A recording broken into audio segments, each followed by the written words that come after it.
नमस्कार, एक 24 देख रहे हैं आप और मैं हूं आपके साथ तान्या सिंह। देखिए, केंद्रीय मंत्री चिराग पासवान के हाव भाव बदलते हुए नजर आ रहे हैं। जहां अब तक चिराग एनडीए के मजबूत सहयोगी माने जा रहे थे, वही अब उनके तेवर में बदलाव साफ नजर आ रहा है। बता रहे कि उन्होंने कई मुद्दों पर एनडीए से अलग स्टैंड लिया है, जिससे अटकलें काफी ज्यादा तेज हो गई हैं कि क्या वे विपक्ष के सुर में सुर मिला रहे हैं। सूत्रों की माने तो विपक्ष का कहना है कि चिराग पासवान धीरे धीरे एनडीए से दूरी बनाकर अपने स्वतंत्र राजनीति पहचान की ओर बढ़ रहे हैं। लेकिन वही एनडीए समर्थकों का कहना है कि चिराग पासवान का रुख भले ही कुछ मुद्दों पर अलग हो, लेकिन वे अब भी गठबंधन के प्रति वफादार हैं। इसी बीच सबसे बड़ा सवाल ये उठता है कि इस राजनीतिक बदलाव के पीछे चिराग पासवान की रणनीति क्या है। क्या यह बिहार की राजनीति में नए समीकरणों की ओर इशारा है? ये देखना काफी दिलचस्प होगा। तो इसी तमाम मुद्दों पर हम बात करेंगे और बात करने के लिए मेरे साथ में दो सहयोगी राहुल और साहिल मौजूद है। सबसे पहले हम साहिल से बात करेंगे। देखिए साहिल जी, चिराग पासवान की चर्चाएं हर जगह होती हैं, चाहे वो बिहार की राजनीति हो या बिहार के बाहर हो। चिराग पासवान अक्सर चर्चाओं का केंद्र बने रहते हैं। लेकिन सबसे बड़ा सवाल ये उठता है कि चिराग पासवान के एनडीए में बदलते रुख के पीछे का कारण जनता जानना चाहती है। क्या बोलेंगे साहिब?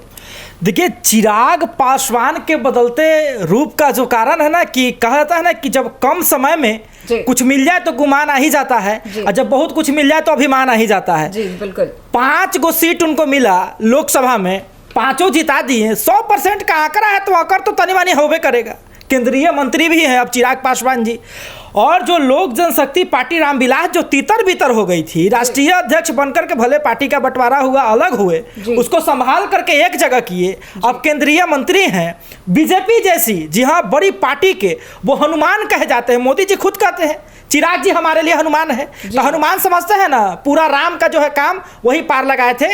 और चिराग पासवान कहीं ना कहीं बिहार में जिस प्रकार से तेजस्वी यादव का प्रभाव है, नीतीश कुमार का प्रभाव है, उसी प्रकार से प्रभाव डालना चाहते हैं। और यह बताना चाहते हैं कि हम अल्पसंख्यकों के लिए हैं, अति पिछड़ों के साथ हैं, गरीबों के साथ है, किसी पार्टी विशेष के लिए हम कुछ नहीं कर रहे। और यही कारण है कि कभी कभी चिराग पासवान का बयान आपको लगेगा कि इनका जो गठबंधन है, चाहे इनकी जो पार्टी है, उनके फेवर से थोड़ा अलग हो रहा है। यही कारण है कि चिराग पासवान की बातें जो है कभी कभी अलग होती हुई दिखती है। जी राहुल जी, जिस तरह से साहिल जी ने काफ़ी बड़ी बातों को हमारे समक्ष रखा है, क्या लगता है आपको कि चिराग वाकई एनडीए से अलग होकर अपनी स्वतंत्र राजनीति की ओर अपनी नई पहचान बना रहे हैं?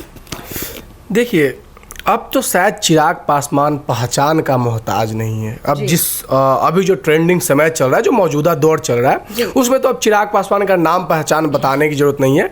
अपनी काबिलियत के अनुसार उन्होंने एक पहचान फेस बिहार में बना लिया। याद करिए मैम, मैं आपको 2020 में जब मुख्यमंत्री का फेस का चेहरा घोषित हो रहा था, तो चिराग पासवान जी दूसरे के तीसरे के नंबर पर दिखाई दे रहे थे। बिल्कुल, मतलब लोगों में क्रेज था इनके प्रति। हाँ, अभी के सर्वे में थोड़ा सा पीछे से टॉप कर रहा है, लेकिन उस समय के सर्वे में टॉप पे नहीं, मतलब टॉप 5 में चल रहे थे। बिल्कुल। देखिए, कभी कभी देखे होंगे आप तो चिराग पासवान का स्टेटमेंट बाकाई में एनडीए गुट से अलग होता है। लेकिन आप एक चीज और ध्यान दीजिएगा, सिर्फ स्टेटमेंट ही अलग होता है, बाकी सारा काम एनडीए के साथ ही होता है, घटक दल के साथ। छात्र के मुद्दे पे देख लीजिए आप, चौकीदार दफादार के मुद्दे पे देख लीजिए, हमेशा से स्टैंड रहा। देखिए, स्टेटमेंट अलग दे देना और उनका साथ दे देना, दोनों में अंतर होता है। आज भी चौकीदार दफादार वही काम वहीं पे खड़े हैं, गर्दनीबाग धरना स्थल पे। बीपीएससी छात्रों के सपोर्ट में आपने आवाज तो उठा है, लेकिन नतीजा क्या हुआ वो सबके सामने प्रदर्शिता से है। आप समझ सकते हैं क्या हो रहा है। लेकिन जो एनडीए से अलग होने की बात है, चुनाव मैम राजनीतिक में कोई किसी का सगा नहीं होता है। सब अपना अपना दाव पर आता है, अपना अपना स्टैंड पर आता है कि अगर सामने वाले पार्टी अगर ये बयान देगा तो हमें कौन सा स्टैंड लेना है। इन्हीं का नारा है एक जिला एक सीट। स्टैंड तो इन्हीं का है। और इनके देखा देखी जो एनडीए घटक दल में 3-4 को पार्टी है, वो कह रहे कि अगर वो एक जिला एक सीट लेंगे तो हम कमजोर हैं का, हम लेंगे। तो देखिए, जिस तरह से बिहार की राजनीतिक है, जिस तरह से एनडीए घटक दल में 5 गो दल है, और 5 दल को संभाल लेना बहुत बड़ी बात होती है। यहाँ 2 गो होने पर तो उफान मारने लगता है, यहाँ 5 गो दल है और 5 दल का सुर एक हो, और ये थोड़ा सा पॉसिबल टाइप के नहीं लगता है। लेकिन जहाँ तक अलग होने की बात है, तो अब देखना बहुत दिलचस्प होगा कि जैसे जैसे विधानसभा का चुनाव नजदीक आ रहा है, अभी तो तमाम एनडीए घटक दल के जो 5 गो दल है, प्रदेश अध्यक्ष लगातार ताबड़तोड़ मीटिंग पर मीटिंग कर रहे हैं। वो चुनाव तक एक ही मंच पे रहते हैं कि नहीं, जी। ये देखना बहुत दिलचस्प होगा। जी।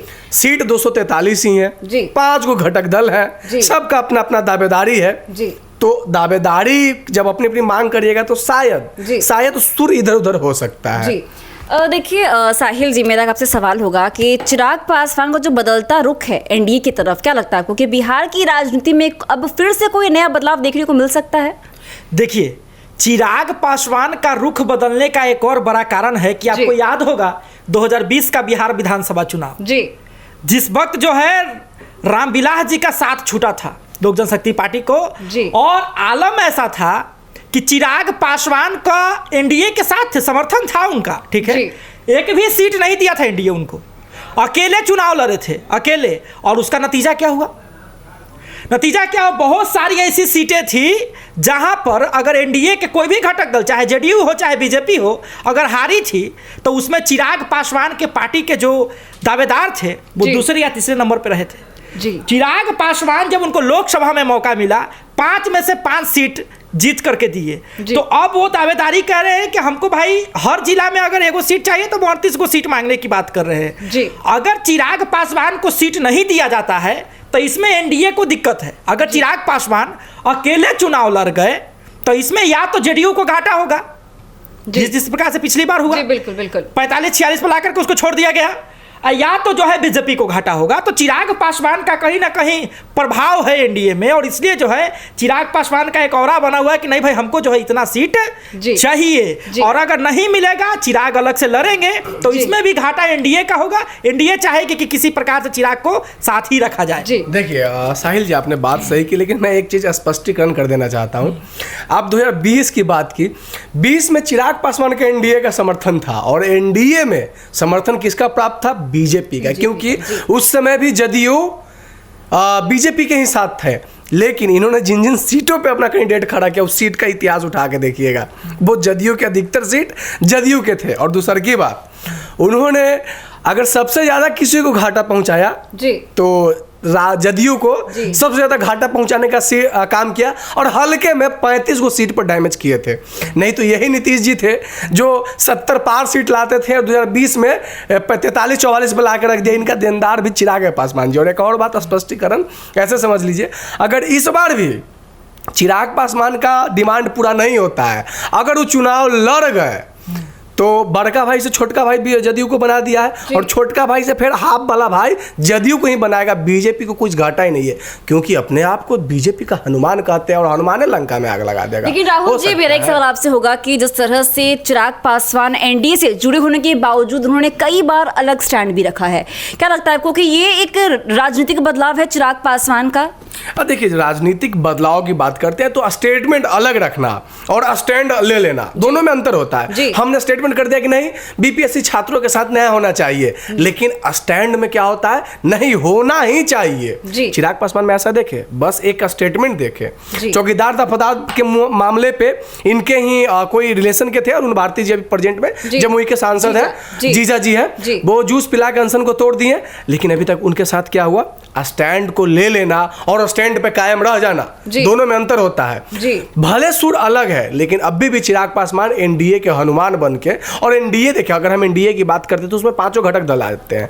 हम बीजेपी की बात करते हैं, अगर चिराग पासवान एनडीए का हनुमान तुम नहीं कर सकते, लेकिन बीजेपी के बाकाई हनुमान है, और वो हर चुनाव में हनुमान जी नियर उड़ने का काबिलियत रखते हैं। एक बार उड़े तो जदयू को जमीन पे लिया, दूसरी बार उड़ेंगे तो पता नहीं किनको फिर जमीन पे लिया। जी राहुल जी, तो आपने हमारे दोनों सहयोगियों को सुना कि जिस तरह से बिहार की राजनीति में चिराग पासवान एक अहम मुद्दा बनकर उभर रहा है, लेकिन सबसे बड़ी बात यह हो जाती है कि बिहार की राजनीति में कब क्या हो जाए और क्यों का जवाब देना काफ़ी मुश्किल हो जाता है। लेकिन इस तमाम मुद्दों से ये प्रतीत होता है कि आगामी बिहार विधानसभा चुनाव में ये देखना काफ़ी दिलचस्प होगा कि आखिर कौन सी होगी वो रणनीति जो चिराग पासवान और विपक्ष के लिए संकट का दौर लेकर आती है। तो ऐसे तमाम बिट्स के लिए बने रही हमारे साथ और देखते रहिए Q24। दीजिएगा इजाजत, धन्यवाद।